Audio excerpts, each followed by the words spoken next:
Hello नमस्कार दोस्तों, स्वागत है आप सभी का ड्रीम एग्जाम स्टडी प्लेटफॉर्म पर। दोस्तों आज हम इस वीडियो में देखने वाले हैं आरपीएफ कांस्टेबल और दोस्तों एसआई भर्ती 2024 के संबंध में प्राचीन भारत के इतिहास के प्रीवियस ईयर क्वेश्चंस की क्लास नंबर 3। दोस्तों क्लास नंबर 3 ये होने वाली है और 2 क्लासें हम इसके पहले कर चुके हैं जिनमें दोस्तों हमने 60 क्वेश्चन कंप्लीट कर लिए हैं। आज की क्लास में दोस्तों हम क्वेश्चन नंबर 61 से क्वेश्चन नंबर 90 तक देखने वाले हैं। तो चलिए दोस्तों क्लास को शुरू करते हैं। ये रहा दोस्तों क्वेश्चन नंबर 61। अमरावती वास्तुकला को सर्वप्रथम किन शासकों द्वारा संरक्षण प्राप्त हुआ? मौर्य राजवंश, सातवाहन राजवंश, नंद राजवंश या दोस्तों वकाटक राजवंश? बताइए इस क्वेश्चन का सही आंसर क्या हो जाएगा। तो दोस्तों बात की जाए अमरावती वास्तुकला की तो इसको दोस्तों सातवाहन राजवंश ने क्या किया था? संरक्षण प्रदान किया था। जो सातवाहन राजवंश था दोस्तों यह दक्षिण भारत का एक प्रमुख राजवंश था। कहां का था दोस्तों? दक्षिण भारत का एक प्रमुख क्या था? राजवंश था। इस राजवंश के बाद दोस्तों इक्ष्वाकुओं जो वंश था, इक्ष्वाकु वंश था, उसने अमरावती वास्तुकला को संरक्षण दिया था। यह बात याद रखिएगा। ऑप्शन बी क्या हो जाएगा? राइट आंसर हो जाएगा। Question number 62। गौतम बुद्ध का पुत्र निम्नलिखित में से कौन था? उपगुप्त था, उपाली था, राहुल था या आनंद था? बताइए गौतम बुद्ध का पुत्र कौन था? दोस्तों गौतम बुद्ध का पुत्र राहुल था। कौन था दोस्तों? राहुल था। बात करें उपाली का तो यह दोस्तों गौतम बुद्ध का शिष्य था। कौन था दोस्तों? यह शिष्य था। और बात करें यदि आनंद की तो यह गौतम बुद्ध के चचेरे भाई थे। कौन थे दोस्तों? गौतम बुद्ध के चचेरे भाई थे और उनके शिष्य भी थे। उपगुप्त कौन था दोस्तों? तो ये उपगुप्त सम्राट अशोक के गुरु थे। कौन थे दोस्तों? उपगुप्त सम्राट अशोक के गुरु थे। इस क्वेश्चन का सही आंसर ऑप्शन सी हो जाएगा। क्वेश्चन नंबर दोस्तों 63। निम्नलिखित यज्ञ में से कौन सा घोड़े के बलिदान से संबंधित है? वाजपेयी यज्ञ, अग्निष्टोष्टक यज्ञ, अश्वमेघ यज्ञ या दोस्तों सूर्य यज्ञ? बताइए दोस्तों इस क्वेश्चन का सही आंसर क्या हो जाएगा। कौन सा यज्ञ था जो दोस्तों घोड़े की बलि से संबंधित था? तो दोस्तों वह था अश्वमेघ यज्ञ। कौन सा था? अश्वमेघ यज्ञ। ऑप्शन सी क्या हो जाएगा? राइट आंसर हो जाएगा। दोस्तों जो अश्वमेघ यज्ञ है इसका प्राचीन काल के वैदिक यज्ञों में प्रमुख स्थान था। अश्वमेघ शब्द में दोस्तों अश्व शब्द का अर्थ घोड़ा है और मेघ शब्द का अर्थ जो मेघ शब्द है इसका अर्थ है बलि। क्या है दोस्तों? बलि। ये बातें भी नोट कर लीजिएगा। इस क्वेश्चन का सही आंसर ऑप्शन सी हो जाएगा। दोस्तों क्वेश्चन नंबर 64। दिगंबर और श्वेतांबर पद का संबंध किस धर्म से है? बौद्ध धर्म से है, जैन धर्म से है, ईसाई धर्म से है, इस्लाम धर्म से है? बताइए जो दिगंबर और श्वेतांबर है इसका संबंध किस धर्म से है? तो दोस्तों दिगंबर और श्वेतांबर का जो संबंध है वह जैन धर्म से है। किस धर्म से है? जैन धर्म से है। ऑप्शन बी राइट आंसर हो जाएगा। दोस्तों जैन धर्म को श्वेतांबर और दिगंबर 2 समुदायों में बांटा गया था। जो जैन धर्म था इनको इन 2 समुदायों में बांटा गया था। दोस्तों जो श्वेतांबर समुदाय के साधु होते थे वे श्वेत वस्त्र का धारण करते थे। जो श्वेतांबर जो समुदाय के साधु होते थे वे दोस्तों श्वेत यानी सफेद वस्त्रों का धारण करते थे। जबकि जो दिगंबर समुदाय था दोस्तों, दिगंबर समुदाय के जो साधु होते थे वे नग्न अवस्था में रहते थे, यानी कपड़ों का धारण नहीं करते थे बल्कि किस अवस्था में रहते थे? नग्न अवस्था में रहते थे। दोस्तों जैन धर्म में स्थूल भद्र के शिष्य श्वेतांबर और भद्रबाहु के शिष्य दिगंबर कहे जाते हैं। क्या दोस्तों? जो जैन धर्म है इसमें स्थूल भद्र और भद्रबाहु को आपने सुना होगा। तो जो स्थूल भद्र के शिष्य थे वे श्वेतांबर थे जबकि जो भद्रबाहु के शिष्य थे वह दिगंबर थे। इन बातों को भी नोट कर लीजिएगा। ऑप्शन बी क्या हो जाएगा? राइट आंसर हो जाएगा। दोस्तों क्वेश्चन नंबर 65। निम्नलिखित में से कौन सा दर्शन तार्किक सोच की तकनीकी में विश्वास करता है? सांख्य दर्शन, न्याय दर्शन, योग दर्शन या वेदांत दर्शन? बताइए दोस्तों कौन सा दर्शन है जो तार्किक सोच की तकनीकी में विश्वास करता है? तो वह है दोस्तों न्याय दर्शन। कौन है? न्याय दर्शन क्या करता है? तार्किक सोच की तकनीकी में विश्वास करता है। दोस्तों न्याय दर्शन के 6 वैदिक दर्शनों में से एक है। न्याय दर्शन क्या है दोस्तों? हमारे 6 वैदिक दर्शन है। ये बात आप सभी जानते होंगे। कितने हैं वैदिक दर्शन? 6 वैदिक दर्शन है। इनमें से एक कौन सा है? न्याय दर्शन है। दोस्तों न्याय दर्शन का जो प्राचीन तथा प्रसिद्ध ग्रंथ है उसका नाम है न्याय सूत्र। क्या है दोस्तों? न्याय दर्शन का जो प्राचीन और प्रसिद्ध ग्रंथ है प्रसिद्ध ग्रंथ है वह कौन सा है? न्याय सूत्र है। कौन सा है दोस्तों? न्याय सूत्र है। यह बात भी नोट कर लीजिएगा। तो जो सांख्य दर्शन है, 6 दर्शनों के बारे में भी चर्चा कर लेते हैं। जो सांख्य दर्शन है इसका संबंध कपिल मुनि से है। किनसे है दोस्तों? कपिल मुनि से है। दोस्तों योग दर्शन महर्षि पतंजलि से संबंधित है। किससे दोस्तों? पतंजलि से, महर्षि पतंजलि जो थे उनसे संबंधित है। जबकि जो न्याय दर्शन है इनका संबंध माना जाता है महर्षि गौतम से। किससे माना जाता है? महर्षि जो गौतम थे उनसे माना जाता है। किससे माना जाता है दोस्तों? महर्षि गौतम से। जबकि जो वेदांत दर्शन है इसका संबंध वादरायण से है। किससे दोस्तों? वादरायण से है। दोस्तों ये 4 दर्शन हो गए। 5वां दर्शन होता है कौन सा होता है? वैशेषिक। कौन सा? वैशेषिक दर्शन। इसका जो संबंध है वह किससे है? उलूक से है। किससे दोस्तों? उलूक कणाद। कौन दोस्तों? उलूक कणाद, ये भी ऋषि ही थे, इनसे है संबंध। जबकि दोस्तों अंतिम 6वां दर्शन कौन सा है? मीमांस दर्शन। कौन सा है? मीमांसा दर्शन। कौन सा दोस्तों? मीमांस नहीं होता, मीमांसा होता है। मीमांसा दर्शन, इसका संबंध किससे है? जैमिनी से है। किससे है दोस्तों? जैमिनी से है। ये बातें भी नोट कर लीजिएगा। इस क्वेश्चन का जो सही आंसर है वह क्या हो गया? ऑप्शन बी हो गया। दोस्तों क्वेश्चन नंबर 66, चीनी यात्री ह्वेनसांग समकालीन थे चंद्रगुप्त द्वितीय के, रुक्मा देवी के, हर्षवर्धन के या बिंदुसार के? बताइए दोस्तों। तो दोस्तों जो चीनी यात्री ह्वेनसांग थे ये किसके समकालीन थे? ये हर्षवर्धन के समकालीन थे। किसके थे? हर्षवर्धन के समकालीन थे। इस क्वेश्चन का सही आंसर क्या हो जाएगा? ऑप्शन सी हो जाएगा। तो दोस्तों ह्वेनसांग ने अपनी भारत यात्रा का वर्णन अपनी पुस्तक सी यू की में किया है। आपसे ये क्वेश्चन पूछ लेता है कि बताइए जो चीनी यात्री ह्वेनसांग थे इन्होंने अपनी भारत यात्रा का वर्णन किस पुस्तक में किया है? तो सी यू की में किया है। दोस्तों ह्वेनसांग को यात्रियों के राजकुमार के नाम से भी जाना जाता है। आपसे क्वेश्चन पूछ सकता है कि बताइए यात्रियों का राजकुमार किसको कहा जाता है? तो यात्रियों का जो राजकुमार है वह ह्वेनसांग को कहा जाता है। किसको कहा जाता है? ह्वेनसांग को कहा जाता है। ऑप्शन सी करेक्ट आंसर हो जाएगा। नेक्स्ट क्वेश्चन, सित्तानवासन की गुफाएं किस धर्म से संबंधित है? इंपॉर्टेंट है दोस्तों क्वेश्चन। वैष्णव धर्म से, शैव धर्म से, बौद्ध धर्म से या जैन धर्म से? बताइए। जो सित्तानवासन की गुफाएं हैं इनका संबंध किससे माना जाता है? जैन धर्म से है। किससे है? जैन धर्म से है। जो दोस्तों ये गुफाएं हैं, सित्तानवासन की जो गुफाएं हैं ये कहाँ है? वर्तमान तमिलनाडु राज्य में है। कहाँ है दोस्तों? तमिलनाडु जो राज्य है वहां पर है। तमिलनाडु के दोस्तों पुदुकोट्टई जिले में है। तमिलनाडु राज्य हो गया, जिला कौन सा हो गया दोस्तों? जिला हो गया पुदुकोट्टई जिला। ये बात भी नोट कर लीजिएगा। दोस्तों जो सित्तावासन की गुफाओं को अरिवर कोइल भी कहा जाता है। क्या कहा जाता है? अरिवर कोइल भी क्या कहा जाता है? अरिवर कोइल भी कहा जाता है। सित्तानवासन की गुफाओं का निर्माण दोस्तों 2nd शताब्दी में हुआ था। कब हुआ था? 2वीं शताब्दी में हुआ था। यह बात भी नोट कर लीजिएगा। ऑप्शन डी क्या हो गया?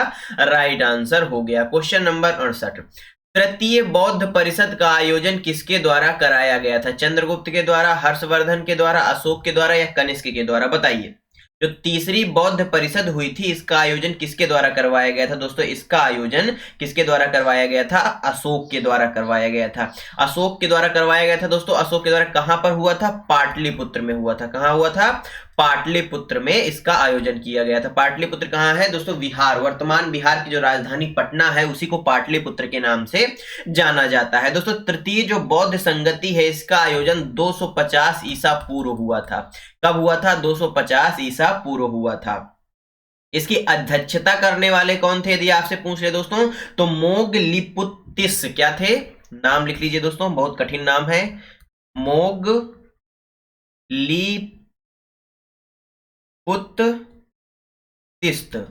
ये इनका नाम था दोस्तों जिन्होंने इसकी अध्यक्षता की थी। दोस्तों प्रथम बौद्ध संगति का आयोजन यदि आपसे पूछ ले तो दोस्तों 483 ईसा पूर्व करवाया गया था। और किसके संरक्षण में? अजाद शत्रु के। किसके दोस्तों? अजाद शत्रु के संरक्षण में करवाया गया था। दोस्तों इसके जो अध्यक्ष थे वह कौन से थे? वह महाकश्यप थे। कौन थे? महाकश्यप थे। और दोस्तों कहां हुआ था इसका आयोजन? राजगृह में हुआ था। कहां हुआ था? राजगृह में हुआ था प्रथम बौद्ध परिषद का आयोजन। दोस्तों द्वितीय जो बौद्ध परिषद है इसका आयोजन 383 ईसा पूर्व हुआ था। कब हुआ था? 383 ईसा पूर्व हुआ था। और किसके संरक्षण में हुआ था यदि पूछ ले तो दोस्तों कालाशोक, किसके दोस्तों, कालाशोक का संरक्षण था। और इसके जो अध्यक्ष थे वह कौन थे, वह सबकामी थे। कौन से दोस्तों, सबकामी इसके अध्यक्ष थे। दोस्तों यह दोस्तों कहां आयोजित हुआ था, यह वैशाली जिले में हुआ था। कहां हुआ था, वैशाली जिले में इसका आयोजन करवाया गया था। जो चतुर्थ बौद्ध परिषद है दोस्तों, इसका आयोजन 72 ईसा पूर्व करवाया गया। कब करवाया गया, 72 ईसा पूर्व करवाया गया। और किसने करवाया दोस्तों, कनिष्क ने करवाया। किसने दोस्तों, कनिष्क ने करवाया। और इसके जो अध्यक्ष थे वह थे वसुमित्र। कौन से थे, वसुमित्र थे। और कहां यह हुआ था दोस्तों, यह कहां हुआ था, कुंडल वन में। कहां हुआ था, कुंडल वन में हुआ था। और कुंडल वन हाल वर्तमान कश्मीर में है। कहां है दोस्तों, कश्मीर में है। ये बातें नोट कर लीजिएगा। तो दोस्तों चारों बौद्ध संगति के बारे में मैंने आपको यहां पर बता दिया है, सभी को अच्छी तरीके से पढ़ लीजिएगा। इससे तो एक क्वेश्चन आपको परीक्षा में देखने को 100% मिलेगा ही मिलेगा। इस क्वेश्चन का सही आंसर क्या हो जाएगा, ऑप्शन सी हो जाएगा। क्वेश्चन नंबर दोस्तों 69, बौद्ध धर्म से संबंधित प्रख्यात भवन संरचना धामेक स्तूप का निर्माण मूलतः किस वंश के शासनकाल के दौरान कराया गया था। नंद वंश के, शुंग वंश के, कण्व वंश के, या दोस्तों मौर्य वंश के, बताइए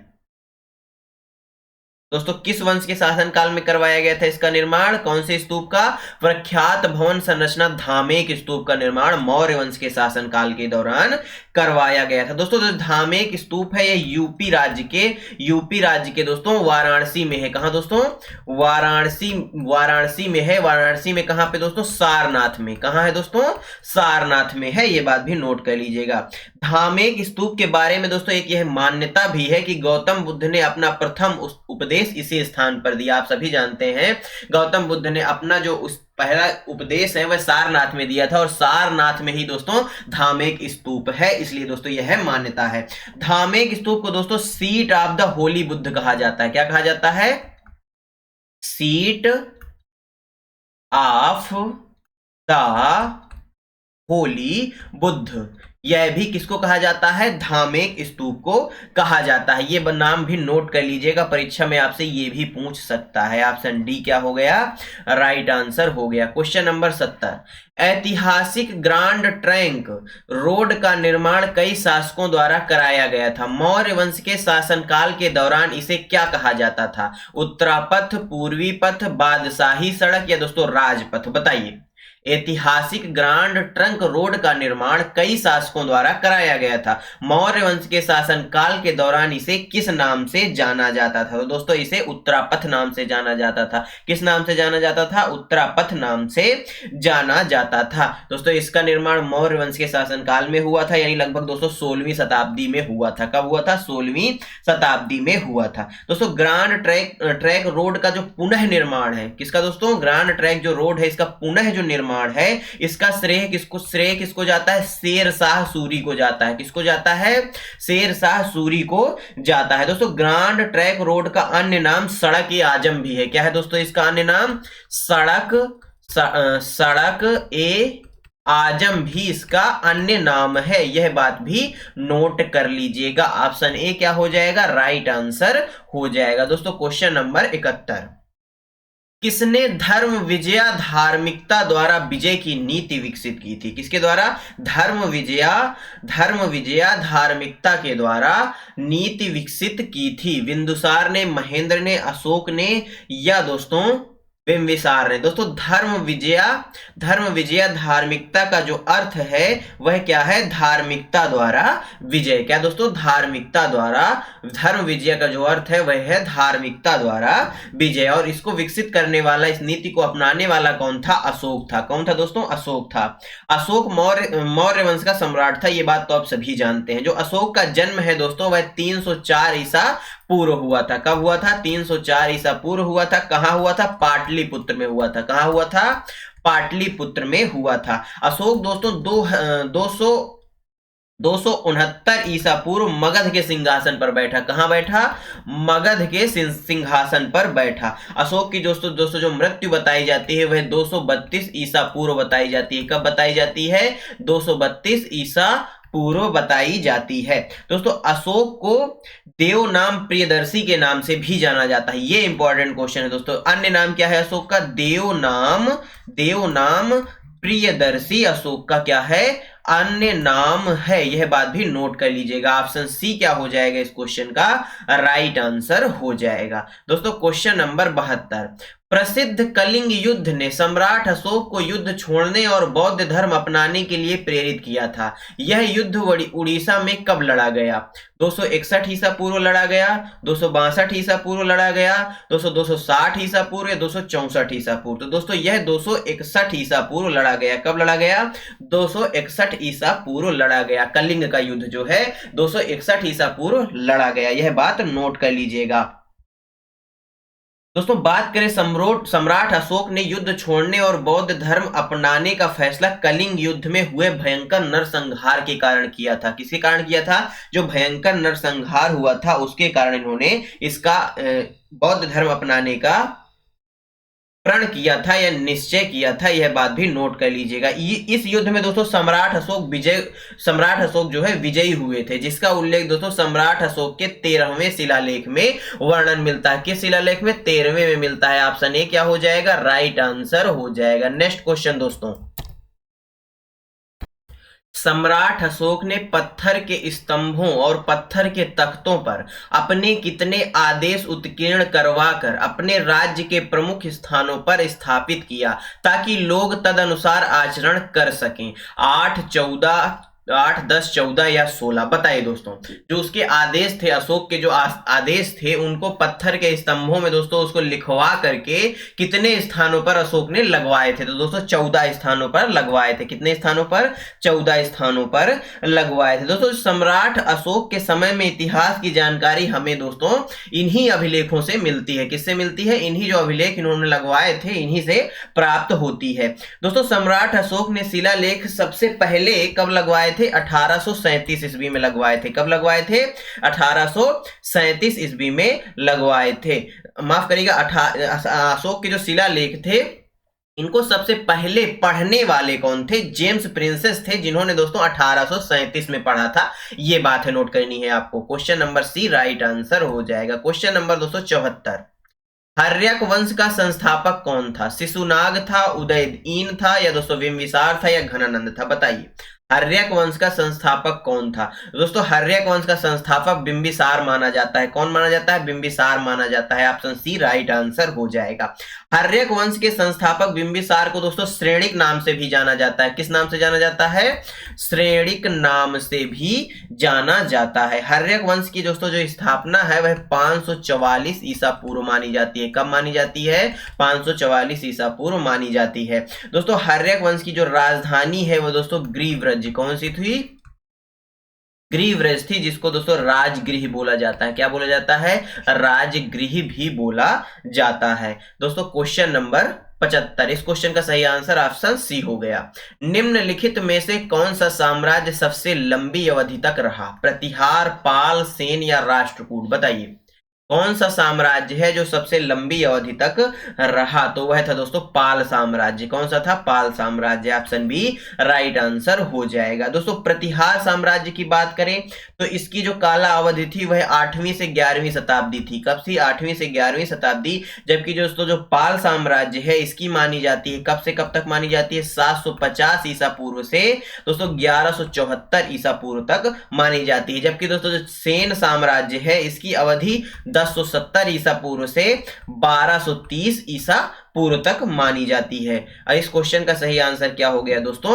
ऑप्शन बी हो गया। दोस्तों राष्ट्रकूट वंश की भी लिख लीजिए, अवधि है 735 ईसा पूर्व से 982 ईसा पूर्व तक माना जाता है। दोस्तों क्वेश्चन नंबर 76, सातवाहनों द्वारा उपयोग किया जाने वाला तांबा और चांदी का मिश्रण क्या कहलाता है? टका, जीतल, पोटीन या निस्क? बताइए दोस्तों इसको पोटीन कहा जाता है। क्या कहा जाता है? पोटीन कहा जाता है। ऑप्शन सी क्या हो जाएगा? राइट आंसर हो जाएगा। इस क्वेश्चन में दोस्तों बताने लायक कुछ खास है नहीं। नेक्स्ट क्वेश्चन, अशोक ने धम्म के प्रचार के लिए किस नए पद का निर्माण किया था? दशरथ, बिंदुसार, चाणक्य या अशोक? बताइए दोस्तों दोस्तों ये क्वेश्चन तो सही टाइप है, इसके ऑप्शन गलत है। मैं ऑप्शन आपको बता देता हूं। अशोक ने धम्म के प्रचार के लिए किस नए पद का निर्माण किया था? पहला पद है समाहर्ता। क्या है दोस्तों? समाहर्ता। दूसरा है दोस्तों राजुकास। क्या है दोस्तों? राजुकास। तीसरा ऑप्शन है बोधिसत्व। क्या है दोस्तों? बोधिसत्व। और चौथा ऑप्शन है धम्म धम्म महामात्र। ये है दोस्तों आपका option A, option B, option C, option D. बताइए कौन सा हो जाएगा सही आंसर? तो दोस्तों इसका सही आंसर धम्म महापात्र हो जाएगा। ऑप्शन डी राइट आंसर हो जाएगा। अशोक ने दोस्तों धम्म के प्रचार के लिए नए पद धम्म महापात्र का निर्माण किया था। प्राचीन भारत में दोस्तों, प्राचीन भारत में राज्य की शासन व्यवस्था के अंतर्गत धम्म महापात्र नामक राज्य कर्मचारियों की नियुक्ति भी की जाती थी। तो दोस्तों इस क्वेश्चन का सही आंसर क्या हो गया? ऑप्शन डी हो गया। इस बात को नोट कर लीजिएगा। दोस्तों क्वेश्चन नंबर 78, कौटिल्य का अर्थशास्त्र हमें किस वंश के प्रशासन के बारे में जानकारी देता है? गुप्त वंश, मौर्य वंश, प्रतिहार वंश या राष्ट्रकूट वंश? बताइए। जो कौटिल्य यानी दोस्तों जो चाणक्य थे, ये चाणक्य थे, इनका जो अर्थशास्त्र है वो दोस्तों किस वंश के शासन की या प्रशासन की जानकारी देता है? तो दोस्तों यह मौर्य वंश के, किसके दोस्तों? मौर्य वंश के प्रशासन की जानकारी देता है। दोस्तों जो अर्थशास्त्र पुस्तक है ये मौर्यकालीन राजनीति, सामाजिक व्यवस्था आदि दोस्तों विभिन्न प्रकार की जानकारियों से सुसज्जित है। ऑप्शन बी क्या हो जाएगा? राइट आंसर हो जाएगा। दोस्तों क्वेश्चन नंबर 79, अशोक के शासन काल की सबसे महत्वपूर्ण घटना कलिंग आधुनिक युग में किस पर विजय थी, जो उनके जीवन का एक महत्वपूर्ण परिवर्तन सिद्ध हुआ? असम, झारखंड, बिहार या ओडिशा? तो दोस्तों यह ओडिशा पर विजय थी। किस पर विजय थी? ओडिशा पर विजय थी। दोस्तों यही कलिंग युद्ध के बाद जो अशोक थे उनके जीवन में परिवर्तन हुआ और दोस्तों उन्होंने युद्ध ना करने का भी फैसला लिया था। यह बात आपको पहले भी मैं बता चुका हूं। इस क्वेश्चन का सही आंसर क्या हो गया? ऑप्शन डी हो गया। क्वेश्चन नंबर दोस्तों 80, किस मूल भारतीय राजवंश ने अपने शासकों के चित्र वाले सिक्के जारी किए थे? पेशवा, राष्ट्रकूट, सातवाहन या पांड्य? बताइए बताइए दोस्तों। दोस्तों वह कौन सा राजवंश था? वह सातवाहन राजवंश था। ऑप्शन सी क्या होगा? राइट आंसर हो जाएगा। सातवाहन राजवंश दोस्तों प्राचीन भारत का एक प्रमुख राजवंश भी था। सातवाहन राजवंश की दोस्तों राजधानी थी वह प्रतिष्ठान थी। क्या थी दोस्तों? प्रतिष्ठान इसकी राजधानी थी। दोस्तों सातवाहन वंश के जो संस्थापक हैं वह कौन माने जाते हैं? सिमुक माने जाते हैं। कौन माने जाते हैं? सिमुक माने जाते हैं। सातवाहन वंश के जो शासकों ने तांबे, चांदी, शीशे, कांसे तथा दोस्तों पोटीन के सिक्के जारी किए थे। दोस्तों सातवाहन राजवंश की जो राजभाषा के रूप में प्राकृत भाषा थी, कौन सी थी? प्राकृत भाषा राजभाषा के रूप में थी। दोस्तों सातवाहन वंश के बारे में जानकारी दोस्तों मत्स्य पुराण से मिलती है। किससे मिलती है? मत्स्य पुराण से इसकी जानकारी मिलती है। दोस्तों यह दक्षिण भारत के हिस्से में शासन करने वाला राजवंश था। यह बात भी नोट कर लीजिएगा। ऑप्शन सी क्या हो जाएगा? राइट आंसर हो जाएगा। दोस्तों क्वेश्चन नंबर 81, उस महान व्यक्ति का नाम बताइए जिसने भारत में बीज गणित के क्षेत्र में महत्वपूर्ण योगदान किया? चरक, ब्रह्मगुप्त, वराहमिहिर या आर्यभट्ट? बताइए दोस्तों। उस महान व्यक्ति का नाम बताइए जिसने भारत में बीज गणित के क्षेत्र में महत्वपूर्ण योगदान दिया था। तो दोस्तों वह कौन थे? आर्यभट्ट थे। कौन थे दोस्तों? आर्यभट्ट थे। आर्यभट्ट ने दोस्तों बीज गणित के क्षेत्र में महत्वपूर्ण योगदान दिया। दोस्तों आर्यभट्ट का जन्म 476 ईसा पूर्व दोस्तों पाटलिपुत्र यानी वर्तमान पटना में हुआ था। आर्यभट्ट दोस्तों महान गणितज्ञों में से एक थे। दोस्तों आर्यभट्ट ने दो प्रमुख पुस्तकें लिखी। एक थी दोस्तों आर्यभट्टीय। कौन थी दोस्तों? आर्यभट्टीय। दूसरी कौन सी दोस्तों? आर्यभट्ट सिद्धांत। कौन सी थी दोस्तों? दूसरी आर्यभट्ट सिद्धांत दूसरी पुस्तक थी। यह बात भी नोट कर लीजिएगा। इस क्वेश्चन का सही आंसर ऑप्शन डी हो जाएगा। क्वेश्चन नंबर 82, नटराज की प्रसिद्ध कांस्य प्रतिमा निम्नलिखित साम्राज्यों में से किससे संबंधित है? चेर, चोल, पांड्य या पल्लव? बताइए कौन से साम्राज्य से संबंधित नटराज की प्रतिमा है? तो दोस्तों चोल वंश से। किससे दोस्तों? चोल साम्राज्य से या चोल वंश से संबंधित है। नटराज की जो प्रसिद्ध कांस्य प्रतिमा है दोस्तों भगवान शिव को नृत्य करते हुए इसमें दिखाया गया है। किसमें दोस्तों? जो नटराज की प्रतिमा है इसमें जो भगवान शिव जी हैं, भगवान भोलेनाथ हैं, भगवान शिव जी हैं, इनको नृत्य करते हुए दिखाया गया है। नटराज की जो प्रसिद्ध कांस्य प्रतिमा है दोस्तों तमिलनाडु राज्य के चिदंबरम में स्थित है। कहाँ स्थित है? तमिलनाडु राज्य के, जो तमिलनाडु राज्य है इसमें जो जिला है, स्थान है चिदंबरम, वहां पर स्थित है। यह बात नोट कर लीजिएगा। इस क्वेश्चन का सही आंसर क्या हो गया? ऑप्शन बी हो गया। क्वेश्चन नंबर 83, निम्नलिखित में से कौन सा तमिल साहित्य का महाकाव्य है? सिलप्पदिकारम, नालादियार, तोलकाप्पियम या दोस्तों एट्टुगोइथ? बताइए इस क्वेश्चन का सही आंसर क्या हो जाएगा। तो दोस्तों इसमें से जो सही आंसर हो जाएगा वह हो जाएगा ऑप्शन ए सिलप्पदिकारम। क्या हो जाएगा? सिलप्पदिकारम। दोस्तों जो सिलप्पदिकारम महाकाव्य की रचना चोल वंश के शासनकाल में हुई थी। किस वंश के शासनकाल में हुई थी? चोल वंश के शासन काल में हुई थी। और यह तमिल साहित्य एक तमिल महाकाव्य है। यह बातें भी नोट कर लीजिएगा। दोस्तों सिलप्पदिकारम महाकाव्य 3 भागों में है। कितने भागों में है? 3 भागों में है। दोस्तों सिलप्पदिकारम महाकाव्य के लेखक कौन है दोस्तों? इलांगो है। कौन है दोस्तों? इलांगो आदिगल इनका पूरा नाम है। क्या नाम है? इलांगो आदिगल इनका पूरा नाम है। ऑप्शन ए क्या हो जाएगा? राइट आंसर हो जाएगा। क्वेश्चन नंबर 84, हड़प्पा वासियों द्वारा निम्नलिखित में से किस भवन निर्माण सामग्री का उपयोग किया गया था? चिकनी मिट्टी का, लाल बलुआ पत्थर का या तप्त मिट्टी की ईंटों का या दोस्तों धूप में सुखाई ईंटों का? बताइए।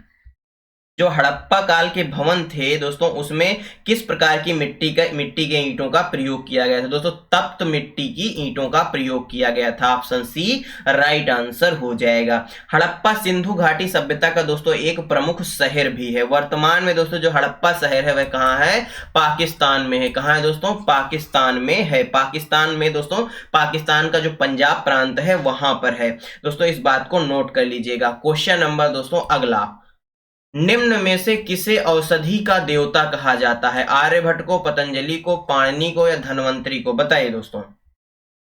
दोस्तों भगवान जो धन्वंतरि हैं इनको औषधि का देवता कहा जाता है। दोस्तों धन्वंतरि आयुर्वेद से प्रेरणता है। मतलब दोस्तों आयुर्वेद की जो रचना है वह धन्वंतरि जी ने की थी, ऐसा माना जाता है। दोस्तों धन्वंतरि जो है यह चंद्रगुप्त द्वितीय और विक्रमादित्य के दरबार में उनके 9 रत्नों में से शामिल थे। किनमें दोस्तों? जो 9 रत्न थे चंद्रगुप्त द्वितीय या विक्रमादित्य, उनके 9 रत्नों में शामिल थे। दोस्तों धन्वंतरि चंद्रगुप्त द्वितीय और विक्रमादित्य के दरबार में आयुर्वेद के क्या थे? चिकित्सक थे। क्या थे दोस्तों? चिकित्सक थे। धन्वंतरि की जो प्रमुख पुस्तकों में दोस्तों रोग निदान है। क्या है दोस्तों? रोग निदान इनकी एक प्रमुख पुस्तक है। इसको भी नोट कर लीजिएगा। इसके साथ साथ दोस्तों वैद चिंतामणि भी इन्होंने लिखी है। ये पुस्तकें बहुत ही महत्वपूर्ण है परीक्षा की दृष्टि से। ऑप्शन डी राइट आंसर हो जाएगा। क्वेश्चन नंबर 286, विजयालय जो चोल वंश का संस्थापक था वह पहले सामंत था। कादंबरों का, पांड्यों का, पल्लवों का, राष्ट्रकूटों का? बताइए दोस्तों। जो विजयालय है जो चोल वंश का संस्थापक माना जाता है वह पहले सामंत किसका था? तो दोस्तों वह पल्लवों का सामंत था। किसका था? पल्लवों का सामंत था। कब पल्लवों का सामंत था? और 9वीं शताब्दी के दौरान दोस्तों चोल वंश पल्लवों के विध्वंसों के बाद दोस्तों स्थापित हुआ था। यह बात भी नोट कर लीजिएगा। ऑप्शन सी क्या हो जाएगा? राइट आंसर हो जाएगा। यानी जब पल्लव वंश समाप्त हुआ उसके बाद ही चोल वंश की स्थापना हुई। क्वेश्चन नंबर दोस्तों 87, रावण द्वारा कैलाश पर्वत को हिलाते हुए चित्रित प्रतिमा कहां पाई गई? इंपॉर्टेंट क्वेश्चन दोस्तों। जूनागढ़ गुफाओं में, एलोरा की गुफाओं में, अजंता की गुफाओं में या दोस्तों वरावर की गुफाओं में? बताइए। तो दोस्तों यह कहां पाई गई? यह एलोरा की गुफाओं में पाई गई। कहां पाई गई? एलोरा की गुफाओं में पाई गई। एलोरा की गुफाएं दोस्तों कहां है? महाराष्ट्र में है। कहां है दोस्तों? महाराष्ट्र के औरंगाबाद में है। कहां दोस्तों? औरंगाबाद में है। यह बात भी नोट कर लीजिएगा। दोस्तों जूनागढ़ की बौद्धिक गुफाएं जूनागढ़ गुजरात में स्थित है। कहां दोस्तों? जो जूनागढ़ की गुफाएं हैं ये कहां स्थित है? गुजरात में। गुजरात के कहां? गुजरात के जूनागढ़ में स्थित है। जबकि जो अजंता की गुफाएं हैं दोस्तों यह भी महाराष्ट्र में है। कहां है? महाराष्ट्र के औरंगाबाद में है। दोस्तों बराबर की जो गुफाएं हैं ये जहानाबाद बिहार में है। कहां है दोस्तों? जहानाबाद बिहार में कौन सी हैं? बराबर की गुफाएं हैं। दोस्तों क्वेश्चन नंबर 88, हाथी गुम्फा शिलालेख किसके द्वारा उत्कीर्ण कराया गया था? बिंबिसार के द्वारा, अशोक के द्वारा, खारवेल के द्वारा या हर्ष के द्वारा? बताइए। तो दोस्तों ये खारवेल के द्वारा, किसके द्वारा? खारवेल के द्वारा हाथी गुम्फा शिलालेखों को उत्कीर्ण करवाया गया था। ऑप्शन सी राइट आंसर हो जाएगा। दोस्तों जो खारवेल था यह कलिंग शासक था। कौन सा शासक था? कलिंग शासक था। दोस्तों हाथी गुम्फा अभिलेख प्राकृत भाषा में है। किस भाषा में है? प्राकृत भाषा में है। यह बात भी नोट कर लीजिएगा। क्वेश्चन नंबर दोस्तों, इस क्वेश्चन का सही answer C, question number 89। Hoysala साम्राज्य की राजधानी कौन सी थी? देवगिरी, द्वार समुद्र, मैसूर या कल्याणी? बताइए। दोस्तों होयसल जो साम्राज्य है इसकी राजधानी कौन सी मानी जाती है? द्वार समुद्र मानी जाती है। ऑप्शन बी क्या हो जाएगा इस क्वेश्चन का? राइट आंसर हो जाएगा। होयसल साम्राज्य के संस्थापक कौन थे दोस्तों? नृपकाम द्वितीय इसके संस्थापक थे। दोस्तों होयसल दक्षिण भारत का एक प्रमुख राजवंश है। कहाँ का दोस्तों? दक्षिण भारत का एक प्रमुख राजवंश है जिसने दोस्तों 10वीं शताब्दी और दोस्तों 10वीं शताब्दी से 14वीं शताब्दी तक राज किया था। यह बात भी नोट करिएगा। ऑप्शन बी करेक्ट आंसर हो जाएगा। दोस्तों क्वेश्चन नंबर 90। पुलकेशिन द्वितीय किस राजवंश का सर्वाधिक प्रख्यात शासक था? चालुक्य, काकतीय, पांड्य या दोस्तों होयसल? बताइए। जो पुलकेशिन द्वितीय था वह किस राजवंश का सर्वाधिक प्रख्यात शासक था? तो दोस्तों वह चालुक्य वंश से संबंधित है। चालुक्य वंश का एक प्रख्यात शासक था। दोस्तों चालुक्य वंश की राजधानी कौन सी थी? बादामी थी। कौन सी थी दोस्तों? बादामी इसकी राजधानी थी। जबकि जो पुलकेशिन द्वितीय ने तत्कालीन कन्नौज के राजा हर्ष को दोस्तों युद्ध में पराजित किया था। किसको पराजित किया था? राजा हर्ष को, जो कहां के राजा थे? कन्नौज के राजा थे। चालुक्य राजवंश दोस्तों 6वीं से 12वीं शताब्दी, कौन सी शताब्दी से? 6वीं से दोस्तों 12वीं शताब्दी के दौरान दक्षिण भारत के एक बड़े क्षेत्र में शासन किया। किसने? चालुक्य राजवंश ने। दोस्तों चालुक्य राजवंश की भारत में कई शाखाएं थी। यह बात भी नोट करिएगा। दोस्तों पुलकेशिन द्वितीय चालुक्य राजवंश की शाखा वातापी यानी बादामी से संबंधित थे। दोस्तों जो पुलकेशिन द्वितीय थे इनके शासन में चालुक्य राजवंश सर्वाधिक शक्तिशाली था। आपसे क्वेश्चन पूछ सकता है कि बताइए किसके शासनकाल में चालुक्य राजवंश सर्वाधिक शक्तिशाली था? तो दोस्तों वह पुलकेशिन द्वितीय थे। चालुक्य राजवंश का जो प्रारंभिक इतिहास तथा पुलकेशिन द्वितीय के बारे में जो जानकारी दोस्तों प्राप्त होती है वह कहां से प्राप्त होती है? ऐहोल अभिलेख से। कहां दोस्तों? कहां से प्राप्त होती है? ऐहोल अभिलेख से प्राप्त होती है। यह बात भी नोट कर लीजिएगा। क्वेश्चन बन सकता है। ऑप्शन ए राइट आंसर हो जाएगा। दोस्तों धन्यवाद आप सभी का हमारे साथ बने रहने के लिए। दोस्तों आज का यह वीडियो आपको कैसा लगा हमें कमेंट बॉक्स में जरूर बताइएगा। वीडियो अच्छा लगा हो वीडियो को लाइक कर दीजिएगा, अपने दोस्तों के साथ भी शेयर कर दीजिएगा और साथ में बेल आइकन दबा लीजिएगा ताकि जब भी हम अगला वीडियो अपलोड करें आप तक नोटिफिकेशन सबसे पहले पहुंच जाए। चलिए दोस्तों मिलते हैं आपसे अगले वीडियो में। तब तक लिए जय हिंद, जय भारत। अपना और अपनों का ख्याल रखिए, सभी का सम्मान करिए। धन्यवाद दोस्तों।